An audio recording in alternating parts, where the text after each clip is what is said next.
tous ou rebonjour. On va prier que le Seigneur dirige et bénisse sa parole. Et Seigneur, merci de ta fidélité. Et c'est parce que tu es fidèle que je peux te prier et te demander de bénir ta parole qui va être prêchée ce matin. Conduis-moi pour que je l'annonce avec droiture. Bénis nos cœurs pour qu'ils reçoivent cette parole dans une terre fertile. Bénis aussi frères et sœurs qui annoncent ta parole aux enfants. Bénis les cœurs de nos enfants, qu'ils reçoivent de toi. Au nom du Seigneur Jésus-Christ. Amen. Donc, je vous propose d'ouvrir votre Bible ce matin dans 2 Thessaloniciens, chapitre 3. Nous allons lire un court passage, les 5 premiers versets, mais c'est un seul de ces versets qui va servir de support à notre méditation de ce matin. Donc 2 Thessaloniciens, chapitre 3, et je vais lire les 5 premiers versets.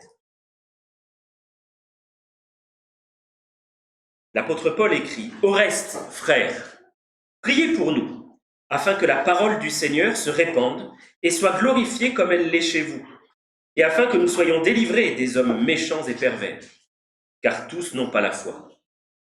Le Seigneur est fidèle, il vous affermira et vous préservera du mal.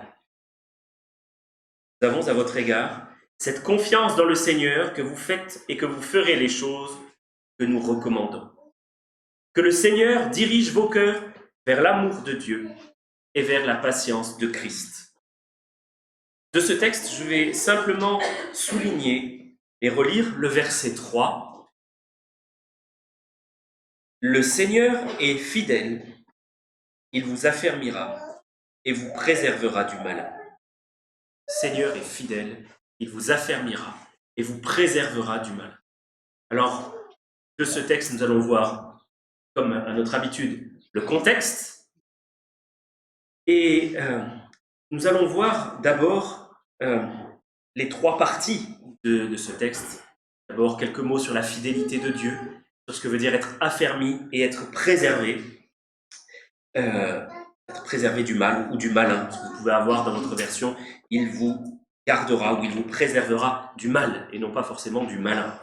Mais les deux peuvent être notés, donc on verra cela dans notre texte. Et dans une troisième et très courte partie, en réalité une conclusion plus qu'une partie, il y aura une exhortation à recevoir la paix du Seigneur et à être véritablement en paix. Mais d'abord, le contexte. Alors je suis désolé pour ceux qui sont là toutes les semaines et qui m'entendent toutes les semaines répéter pratiquement la même chose. Néanmoins, sachez qu'un texte prêché hors de son contexte peut devenir rapidement un prétexte pour des doctrines qui ne sont pas forcément dans la Bible. Donc c'est pour ça que le contexte est très important. Dans quel contexte l'apôtre Paul a-t-il écrit les choses que nous lisons? Eh bien déjà, cette lettre, elle a été écrite à l'église de Thessalonique, qui est une église qui est jeune, elle est récente, elle a été fondée il y a relativement peu de temps. Les chrétiens qui sont donc dans cette église sont jeunes dans la foi. Ils n'ont pas beaucoup d'expérience, et pourtant depuis le départ, ils ont à affronter un certain nombre de difficultés. Cette église, elle repose sur un lit de persécution, si l'on peut dire.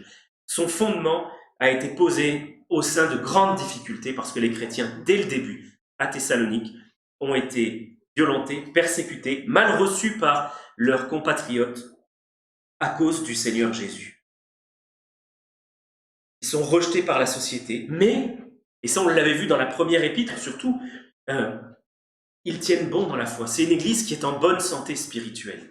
Si vous voulez regarder simplement au chapitre 1 de la première épître, au verset 3, donc 1 Thessaloniciens 1, 3, l'apôtre Paul se rappelait sans cesse dans ses prières pour cette église l'œuvre de votre foi, dit-il, le travail de votre amour et la fermeté de votre espérance en notre Seigneur Jésus-Christ. Donc malgré les difficultés, c'est une église qui œuvre, une église qui est pleine d'amour, une église qui tient ferme son espérance. Mais comme dans n'importe quelle situation difficile, ce sont des chrétiens qui courent le risque de vivre le découragement. Ils ne sont pas à l'abri de se décourager, de baisser les bras, de céder du terrain, finalement, à l'ennemi. Et dans le texte qu'on a lu ce matin, donc dans ce chapitre 3, Paul demande pour lui la prière. Et c'est intéressant de voir ce qu'il demande. Il dit « Priez pour moi, pour que la parole de Dieu se répande, pour que je puisse bien remplir mon ministère. » Et on comprend, en lisant ces lignes, que lui aussi fait l'objet de grandes difficultés, de persécutions. Il parle d'hommes méchants et pervers, qui viennent contredire parfois publiquement sa prédication, qui parfois aussi font usage de violences physiques, de menaces, pour empêcher l'évangile d'être répandu. Et on est prié pour moi, pour que ce ministère que j'ai reçu du Seigneur d'annoncer la parole, pour que je le remplisse. Et ça, c'est aussi un encouragement pour ces chrétiens de Thessalonique. Ils voient le fondateur de leur église, leur dire, moi je suis toujours fixé sur ce même objectif qui est de servir Dieu. Moi aussi j'éprouve de grandes difficultés, je suis dans la persécution, mais je me tiens à cet objectif que le Seigneur m'a fixé, à ce ministère que le Seigneur m'a confié, d'annoncer la parole de Dieu. Alors s'il vous plaît, priez pour moi, que je puisse bien remplir ce ministère. Et notre verset 3 se trouve là en plein milieu. On se demande un petit peu ce qu'il fait là. C'est là, Paul dit, priez pour moi, et il rappelle quelque chose comme une promesse.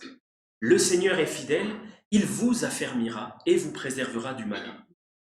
Pourquoi ? Eh bien, il me semble que si l'apôtre Paul tient à rappeler ici la fidélité du Seigneur, c'est parce qu'il pense beaucoup aux Thessaloniciens en leur écrivant cette lettre, il pense beaucoup aux circonstances dans lesquelles ils sont, à ces grandes difficultés, et il vient de leur demander de prier. Dans le reste de la lettre, il leur dit, mais vous faites preuve de résistance au milieu de toutes ces grandes difficultés, au milieu des afflictions et des persécutions que vous vivez. On avait vu la dernière fois qu'il y avait aussi des attaques contre la parole de Dieu et qu'ils devaient tenir bon malgré les attaques contre la parole de Dieu. Et tout cela pouvait leur sembler un fardeau, mais écrasant de difficultés. Mettons-nous quelques instants à leur place. Je suis sûr que nous n'aurons pas trop de mal à nous mettre à leur place, sachant qu'il nous arrive à nous aussi d'être submergés de tous côtés par les difficultés. Imaginez que la société ou l'essentiel de la société vous rejette. Imaginez que ce à quoi vous croyez le plus profondément est attaqué de toutes parts. Imaginez qu'à chaque coin de rue, vous risquez de vous faire attraper, violenter, jeter en prison, peut-être simplement tuer. Et là, l'apôtre Paul rajoute encore quelque chose à faire, entre guillemets, prier. Et quelque part, ce rappel de la fidélité du Seigneur, il est là comme un rayon de lumière au milieu de toutes ces difficultés, au milieu de tous les dangers. Ils sont en danger par l'extérieur, mais ils sont aussi en danger depuis l'intérieur, si je peux dire. Parce que, comme tous les êtres humains, ils sont faibles. Ce n'est pas parce qu'on est chrétien qu'on est devenu un surhomme. Ils éprouvent les faiblesses de la chair, des difficultés aussi à tenir bon dans la foi. Et puis ils peuvent aussi avoir, comme chacun de nous, de mauvaises compréhensions de la parole de Dieu. Et je crois qu'au sein de tout ça, il y avait de quoi se sentir mais complètement débordé, complètement submergé par toutes les difficultés. Ça m'a fait penser à une expression qu'on trouve dans la deuxième épître aux Corinthiens où l'apôtre Paul dit « Nous étions lutte au dehors, crainte au dedans ». C'est où qu'on regarde, ça va pas. Il y a de la difficulté. Et voilà pourquoi il y a ce rappel de la fidélité du Seigneur. Juste avant, si vous regardez au verset 15 du chapitre 2, il vient encore d'en rajouter une couche, il leur dit demeurez ferme, retenez les instructions que vous avez reçues. Donc il a donné beaucoup d'instructions, beaucoup de recommandations, des choses qui ne sont pas évidentes au sein de toutes ces difficultés. Et je ne sais pas si ça vous est déjà arrivé, peut-être que ça n'est arrivé qu'à moi, mais j'en doute, de dire mais j'y arriverai jamais. Mais c'est trop dur. Je vais arrêter.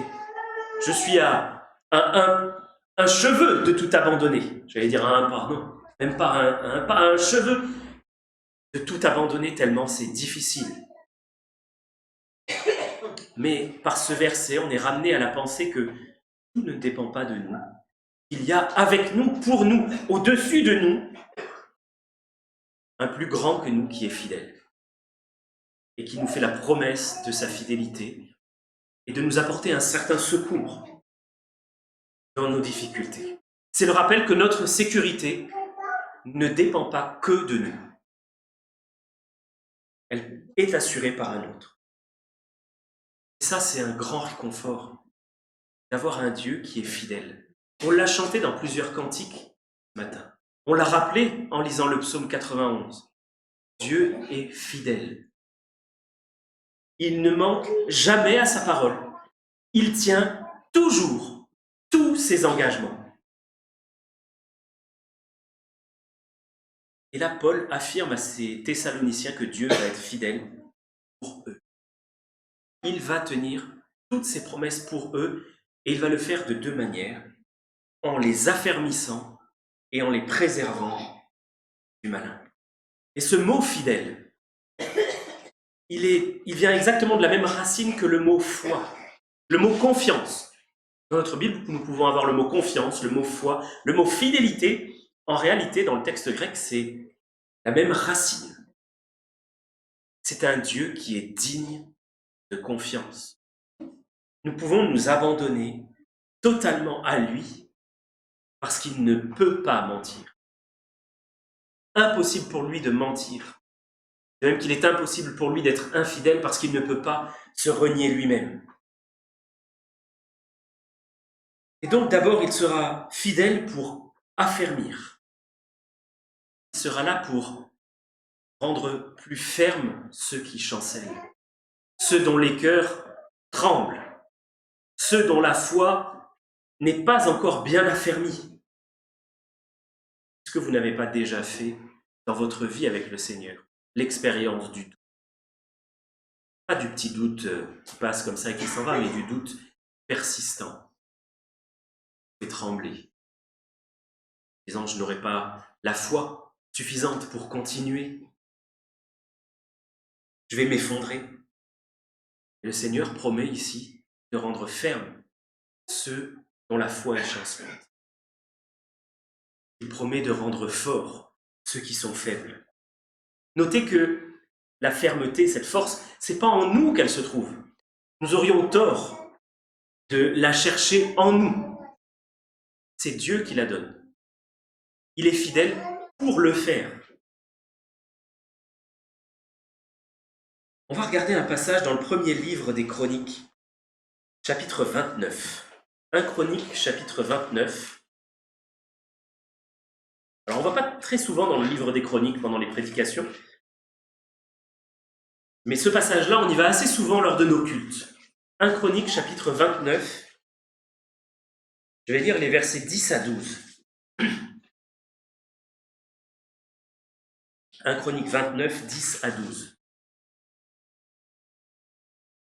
David bénit l'Éternel en présence de toute l'assemblée. Il dit « Béni sois-tu d'éternité en éternité, éternel Dieu de notre Père Israël. À toi, Éternel, la grandeur, la force et la magnificence, l'éternité et la gloire, car tout ce qui est au ciel et sur la terre t'appartient. À toi, Éternel, le règne, car tu t'élèves souverainement au-dessus de tout. C'est de toi que viennent la richesse et la gloire. C'est toi qui domines sur tout. C'est dans ta main que sont la force et la puissance. Et c'est ta main qui a le pouvoir d'agrandir et d'affermir toutes choses. C'est ta main qui a le pouvoir d'agrandir et d'affermir toutes choses. Qui est-ce qui parle ici? C'est David. Il dit ces choses au moment où il a expérimenté que Dieu est véritablement celui qui a le pouvoir d'agrandir et d'affermir. Qui est David avant d'être roi? Un pauvre petit berger. Une pauvre, on va dire petite, 7 frères et au moins une sœur. Ce n'était pas une petite famille, mais d'une pauvre famille, d'un pauvre petit village en Israël. Il est le dernier de sa famille, le plus petit. Tellement négligeable qu'on ne prend même pas la peine de l'appeler lorsque la famille est appelée par le prophète Samuel pour un repas de sacrifice. Et pourtant, c'est lui que Dieu choisit pour en faire le roi, David. C'est lui qui, faible pendant des années, va devoir fuir devant son prédécesseur. Et c'est lui qui finalement sera intronisé, couronné roi, et qui aura à lutter. Bien des fois, si vous avez déjà lu les psaumes, vous voyez qu'il y en a un certain nombre qui ont été écrits avant qu'il devienne roi, et un certain nombre d'autres qui ont été écrits après qu'il soit devenu roi. Il y a toujours autant de combats contre des politiciens qui veulent imposer leur point de vue, qui veulent chercher à l'évincer. Et David a pu expérimenter, lorsqu'il dit « c'est toi, Éternel, qui as le pouvoir d'agrandir et d'affermir toutes choses », il parle de quelque chose qu'il a vécu lui-même. Ayant été dans la plus extrême faiblesse,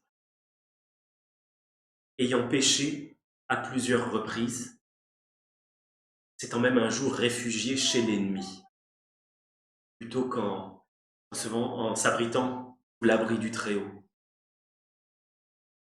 Il sait que Dieu a le pouvoir d'affermir. Et si nous allons au Seigneur, le Seigneur est fidèle pour nous affermir aussi, quelle que soit l'étendue de notre faiblesse et de notre misère. Vous êtes peut-être même tellement dans un tel état de faiblesse, vous dire je ne peux même pas venir à Jésus. Je n'en ai même pas la force de venir à lui. Mais si vous n'avez pas la force de venir à Jésus, faites ce qu'ont fait les Israélites dans le désert, lorsqu'ils étaient mordus par le serpent. Ils n'avaient pas à aller jusqu'à la perche sur laquelle était cloué le serpent. Ils avaient simplement, de là où ils étaient, aussi faibles qu'ils étaient, atteints par le venin, simplement regarder. De là où ils étaient, aussi loin qu'ils soient, même à l'extrémité du camp. Il suffisait qu'ils lèvent les yeux et qu'ils regardent. Et instantanément, ils étaient fortifiés. Parce que la force ne venait pas d'eux, ni même de leur regard, ni de l'intensité de leur concentration, ni de ce qu'ils pouvaient éprouver au moment où ils allaient lever les yeux. Non, il leur suffisait de lever les yeux et ils seraient fortifiés. De là où vous êtes, simplement levez vers celui qui a été cloué sur la croix, pour être affermi dans votre foi et dans vos tribulations.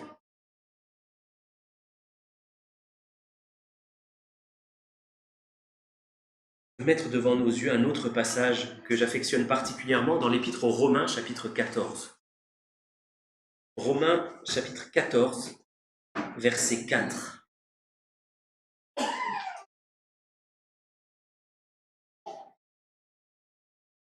Il y avait dans l'église de Rome des personnes qui se jugeaient les unes les autres. Oh, toi tu manges de ceci, c'est pas bien, toi tu en manges pas, c'est pas bien non plus.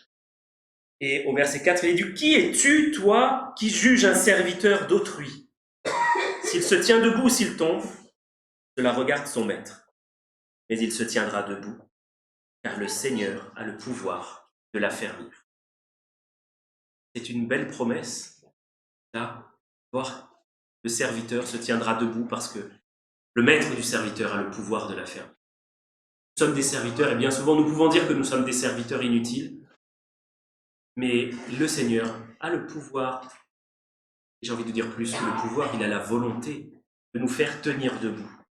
Et si nous avons lamentablement échoué, même plusieurs fois, même un nombre incalculable de fois, si nous avons mordu la poussière, le Seigneur est toujours celui qui veut nous relever et nous affermir. Voilà pour la première partie de cette promesse. Il est fidèle pour nous affermir, mais il est aussi fidèle pour nous préserver du mal, ou nous préserver du mal, selon la traduction. C'est la deuxième action du Seigneur qui est soulignée ici. C'est ce que sa fidélité va faire envers nous.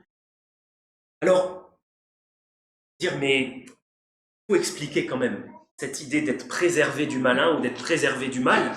Il faut l'expliquer parce que, à bien des égards, nous voyons que le mal nous atteint et que nous ne sommes pas complètement hors de portée du diable. Quelle est l'idée qu'il y a derrière ce bout de verset?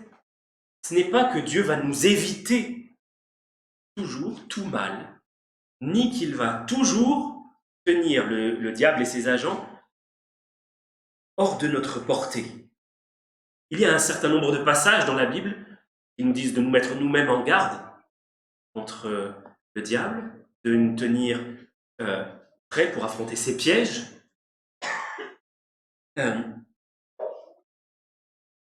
Mais comme Job, on peut être atteint par le diable, et même atteint par le diable avec la permission de Dieu.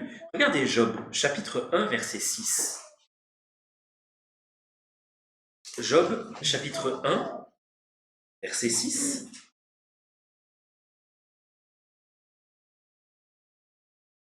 Il est écrit que les fils de Dieu vinrent un jour se présenter devant l'Éternel. Les fils de Dieu, ce sont donc les anges. Et Satan vint aussi au milieu d'eux. Je passe directement au verset 12. L'Éternel dit à Satan, « Voici tout ce qui appartient à Job, je te le livre. Seulement, ne porte pas la main sur lui. » Et Satan se retira de devant la face de l'Éternel. Donc nous voyons qu'il arrive qu'avec la permission divine, le diable puisse s'attaquer aux fidèles serviteurs de Dieu. Si nous lisions un petit peu plus loin dans le chapitre, nous verrions que Dieu donne même une permission au diable pour aller encore un cran plus loin et attenter à la santé de Job. Alors si notre verset de 2 Thessaloniciens voulait dire que Dieu empêche toujours le diable d'agir contre nous, qui nous empêche toujours d'être atteints par le mal, nous devrions en conclure que la parole de Dieu se contredit et que notre expérience vient contredire la parole de Dieu. Or, la parole de Dieu ne se contredit pas elle-même et nous voyons donc que le diable, le mal, peut nous atteindre. Et l'idée qu'il y a derrière ce verbe qui a été traduit dans nos Bibles, pour la plupart du temps, par préserver, l'idée c'est de veiller, de prendre garde, d'avoir l'œil sur quelqu'un ou sur quelque chose. Et ce que nous voyons dans Job, et l'idée qui est contenue dans notre passage, c'est que Dieu ne va pas nous éviter toujours d'être atteints par le mal, mais qu'il va veiller sur nous. De la même manière qu'il le fait pour Job, en veillant à poser des limites aux épreuves et aux difficultés, à la souffrance, Dieu veille sur nous. Il nous préserve pour ne pas que cela aille au-delà de nos forces. Et nous avons cette promesse que le Seigneur est fidèle. Il ne permettra pas que nous soyons tentés ou éprouvés au-delà de nos forces. Et qu'avec l'épreuve ou la tentation, il préparera aussi le moyen d'en sortir pour que nous puissions la supporter. Alors peut-être que vous vous dites, mais je ne savais pas que j'avais autant de force que ça. Oui. Bien, en réalité, ce n'est pas vous qui avez des forces. C'est le Seigneur qui va vous soutenir, qui va vous porter, comme il l'a fait avec son peuple dans le désert. Et ils ont pu arriver, au bout de 40 ans, se rendre compte que leurs vêtements ne s'étaient pas usés. Les sandales qu'ils avaient aux pieds ne s'étaient pas rompues. Pendant 40 ans. Imaginez porter les mêmes vêtements pendant 40 ans, sans éprouver d'usure. Pas du made in China. Et si le diable peut nous atteindre, ce n'est pas parce que Dieu aura manqué d'attention. Il n'aura pas profité d'un petit instant où Dieu aura tourné les regards pour pouvoir nous atteindre à son insu.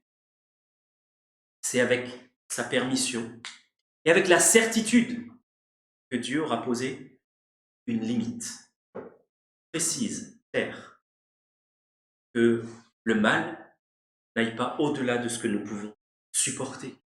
Dieu ne permettra rien qui, au final, ne soit bénéfique pour nous. Parce que ce mal-là, Dieu pourra le transformer en bien. Aussi incroyable que cela puisse nous paraître, et même si cela nous mène à l'extrémité, qui est de passer de l'autre côté, c'est pour un bien. Pour dire tout est bien, ma paix est infinie.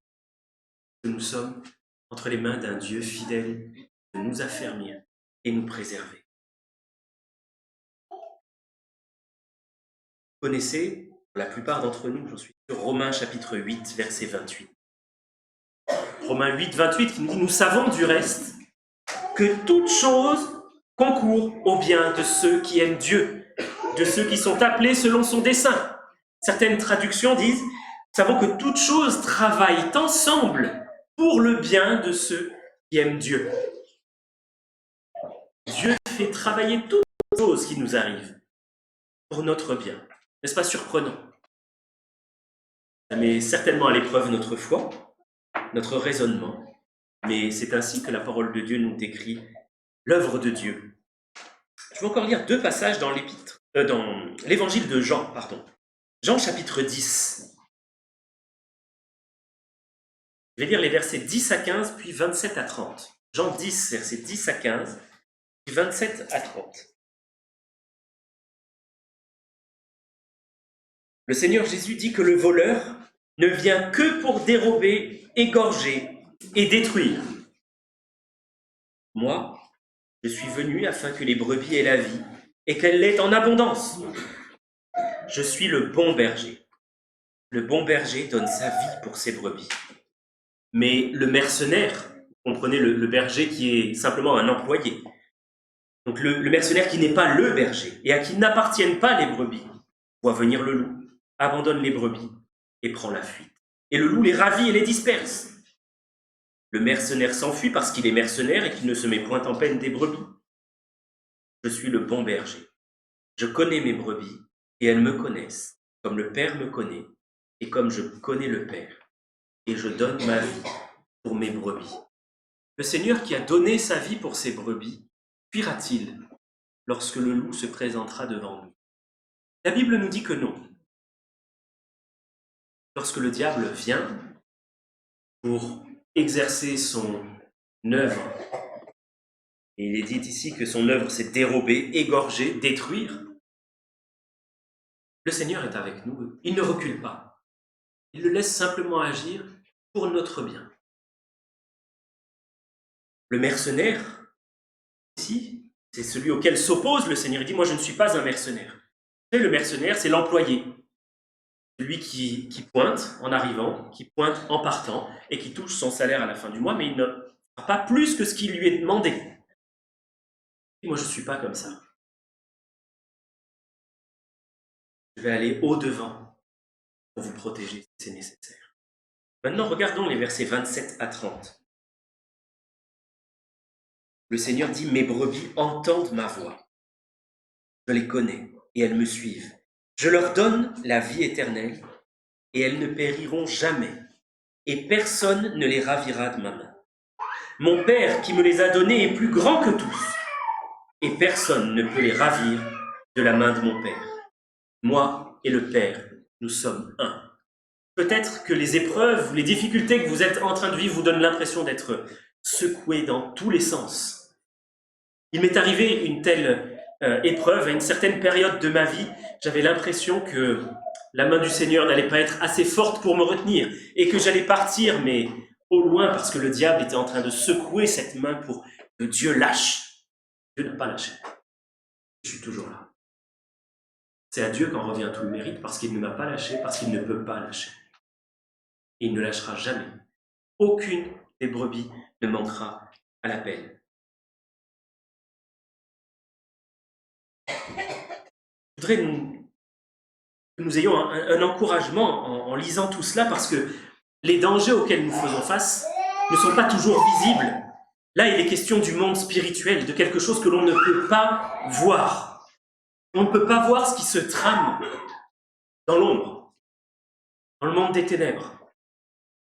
Et nous pourrions devenir complètement paranoïaques, ou nous replier sur nous-mêmes et avoir terriblement peur de ce qui pourrait nous arriver.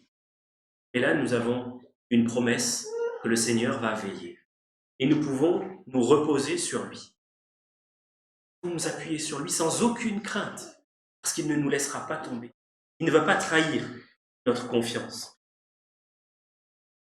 Vous avez déjà remarqué que Jésus n'a pas empêché la tempête de s'abattre sur la barque où étaient les disciples. Il était lui-même dans cette barque. Par contre, au moment opportun, il a fait cesser cette tempête. À un moment, il a envoyé ses disciples tout seuls et ils ont fait face à une autre tempête. Ils ramaient au sens propre comme au sens figuré. C'était difficile pour eux, les vents étaient contraires. Le Seigneur ne leur a pas épargné cette difficulté. Par contre, il est allé les rejoindre paisiblement. Il pouvait marcher sur les vagues sans aucun problème. Une fois qu'il les a rejoints, ils sont arrivés de l'autre côté, tout s'était calmé. Voilà pourquoi on peut être en paix. Alors, il me faut quand même donner un avertissement ici. Il ne s'agit pas pour nous de faire n'importe quoi et de nous mettre volontairement, délibérément en danger, d'aller là où le Seigneur nous dit de ne pas aller et où nous courrions le risque qu'il nous arrive du mal. Mais il s'agit de faire confiance à celui qui est fidèle. Il se peut qu'on se trompe parce que nous manquons de discernement. Il se peut qu'on fasse un certain nombre d'erreurs. Il se peut même que l'on cède à la folie du péché. C'est possible. On peut aller au-devant du danger sans le savoir.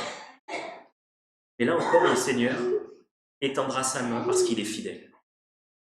Et il est fidèle même si nous sommes infidèles. Et reconnaissons que nous avons été infidèles bien des fois, mais que malgré cela, le Seigneur a étendu sa main pour nous secourir. Il a étendu sa main pour nous protéger. Il nous a rappelés à l'ordre alors que nous allions, et même parfois consciemment, au-devant des ennuis. Je veux mettre sous nos yeux deux exemples de l'Ancien Testament dans le deuxième livre des Chroniques. Cette fois-ci, 2 Chroniques, chapitre 18, verset 31. D'abord, 2 Chroniques 18, verset 31. Où on voit que le roi Josaphat est allé à la guerre. Il est allé à la guerre. Alors le roi Josaphat, c'est un roi fidèle à Dieu. C'est un roi de Juda. Il est fidèle à Dieu. Il a fait beaucoup de choses par fidélité au Seigneur. Mais il a une tendance assez fâcheuse à s'allier avec le roi d'Israël, qui lui est un roi impie, le roi Akab. Et à un moment, le roi Akab propose d'aller à la guerre, et le roi Josaphat lui dit « Oui, j'irai avec toi. Mais avant, consultons la parole de l'Éternel. » Il consulte la parole de l'Éternel. La parole de l'Éternel leur dit « N'allez pas là-bas. » Malgré cela, le roi Josaphat, qui était sensible à la parole de Dieu, va quand même accompagner Akab. Il se met volontairement en danger, il désobéit à la parole qui lui a été adressée. Et comme si ça ne suffisait pas, il laisse le roi Akab y aller vêtu en simple soldat, on dit que lui sera revêtu de ses habits royaux. Alors, dans la guerre, on cible toujours le chef. S'il n'y a plus de chef, la guerre s'arrête, c'est fini. Mais regardez ce qui est écrit au verset 31, 2 Chroniques, chapitre 18. Je me mets dans le bon livre, ce sera mieux, excusez-moi.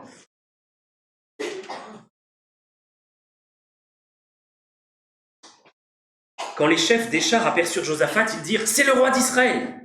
et l'entourèrent pour l'attaquer. Josaphat poussa un cri, et l'Éternel le secourut, et Dieu les écarta de lui. Voyez où était tombé ce roi habituellement plutôt fidèle au Seigneur. Il s'était allié avec un impie. Il avait consulté la parole de Dieu, mais il ne lui avait pas obéi. Il s'était mis en danger, doublement en danger. Malgré cela, le Seigneur a été d'une bonté et d'une fidélité sans égale, étendant sa main pour protéger son serviteur et l'épargner. Combien de fois le Seigneur n'a-t-il pas fait cela avec nous? Parfois même sans qu'on le sache et sans qu'on le voie. Si vous regardez maintenant au chapitre 35,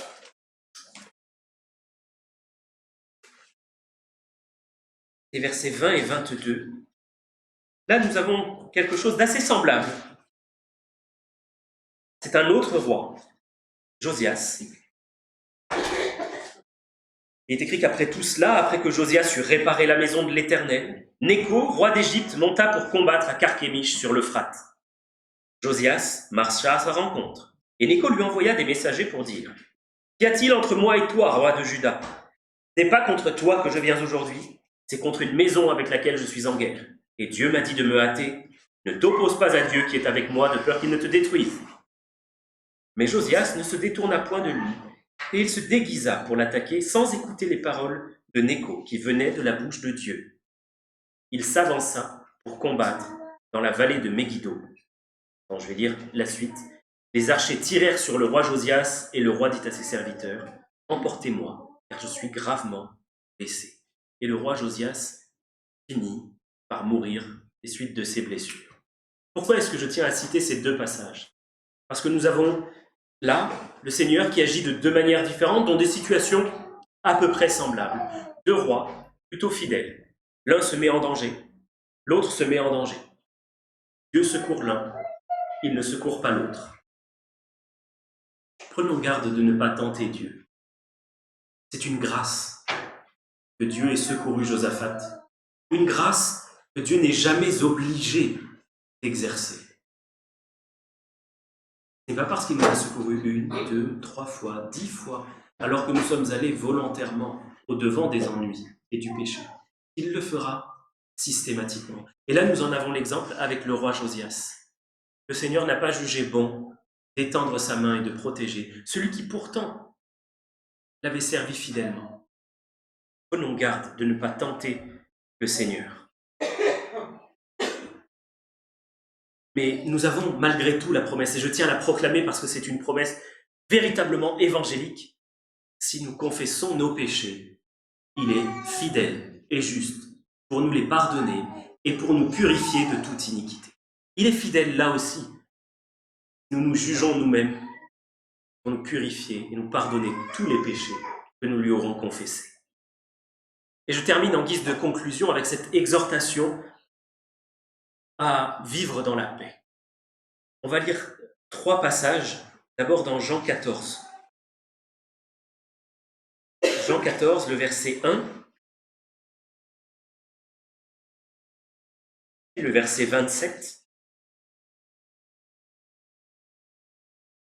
Je rappelle que dans Jean 14, le Seigneur s'adresse à ses disciples, c'est la dernière nuit avant la crucifixion. Leur monde va s'écrouler. Celui avec qui ils ont été pendant 3 ans, en qui ils ont fondé tous leurs espoirs, va être mis à mort. Ils vont risquer la persécution. Ça va être terrible pour les disciples. Mais Jésus leur dit que votre cœur ne se trouble point. Croyez en Dieu et croyez en moi. Il ajoute, verset 27, « Je vous laisse la paix, je vous donne ma paix, je ne vous donne pas comme le monde donne. Que votre cœur ne se trouble point et ne s'alarme point. » Le Seigneur nous donne gratuitement cette paix qui surpasse toute intelligence. Il donne de pouvoir vivre en paix, sachant que toutes choses sont dans sa main et que sa fidélité est un rempart et un bouclier. Le dernier passage un peu plus long que je veux mettre sous nos yeux, c'est le psaume 121. Dans le psaume 121, il y a comme 2 personnes qui dialoguent, l'une qui se plaint et l'autre qui lui répond. Psaume 121, Cantique des degrés. La personne qui se plaint dit « Je lève mes yeux vers les montagnes, d'où me viendra le secours ?» L'autre personne, est-ce lui-même qui se répond à lui-même ? « Le secours me vient de l'Éternel qui a fait les cieux et la terre. Il ne permettra point que ton pied chancelle. Celui qui te garde ne sommeillera point. Voici, il ne sommeille ni ne dort, celui qui garde Israël. L'Éternel est celui qui te garde. L'Éternel est ton ombre à ta main droite. Pendant le jour, le soleil ne te frappera point, ni la lune pendant la nuit. L'Éternel te gardera de tout mal. Il gardera ton âme. L'Éternel gardera ton départ et ton arrivée, dès maintenant et à jamais. Voyons là de quelle manière se manifeste la fidélité de Dieu par une veille constante. Il ne sommeille pas, il ne dort pas, il ne ferme jamais les yeux, pas même un instant, sur nous. Pas un seul instant. Et vous pouvez vous séparer de votre ombre.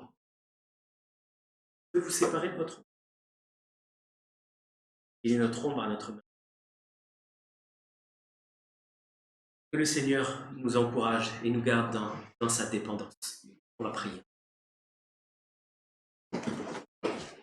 Seigneur, merci pour ta fidélité. Et je veux dire avec le prophète Jérémie que ta fidélité est grande.